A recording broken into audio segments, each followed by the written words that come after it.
केसरीचा श्रीदेव स्वयंभू, देवसूची श्रीदेवी शेंडोबा माऊली तर दानोली गावठाणचे लिंग माऊली अशी 3 गावांच्या देवस्थानची रचना आहे।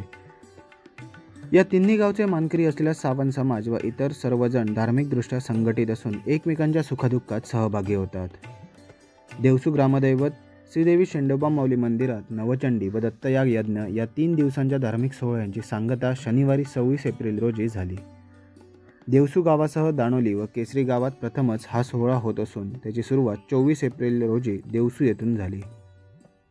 श्री गुरुचरित्रात कर्मसिद्धांत मांडल्याप्रमाणे पापपुण्यांचे फळ भोगावे लागते, त्यासाठी या ग्रंथांमध्ये प्रायश्चित्त घेण्याचे काही प्रकार सांगितले आहेत। दत्तयाग हा यातीलच एक भाग आहे।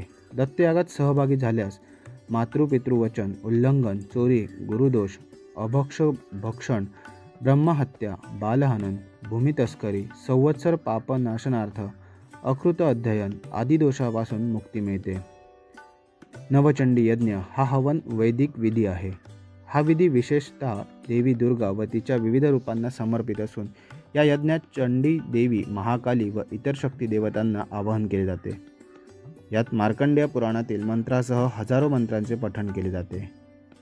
नवचंडी यज्ञ केल्यामुळे गावात दुश्मनांचा प्रभाव नष्ट होण्यासह वाईट ग्रह व नकारात्मक शक्तींचा प्रभाव कमी होतो।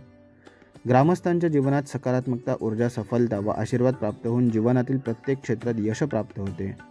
नवचंडी यज्ञामुळे गावात मानसिक शांती, प्रसन्नता प्राप्त होऊन श्री गणेश भगवान, शिव, नवग्रह, नवदुर्गा यांचे आशीर्वाद प्राप्त होतात। शेंडोबा माऊली हे मूळ देवता असून देवसू, दानोली व केसरी या 3 गावातील धार्मिक कार्यक्रमांची सुरुवात माऊलीचा कौल घेऊन होते।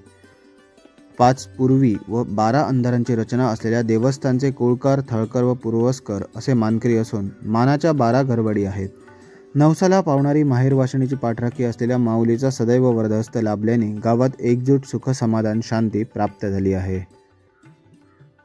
तर विक्रम सावंत, कोकण लाईव्ह ब्रेकिंग, देवसू, सावंतवाडी।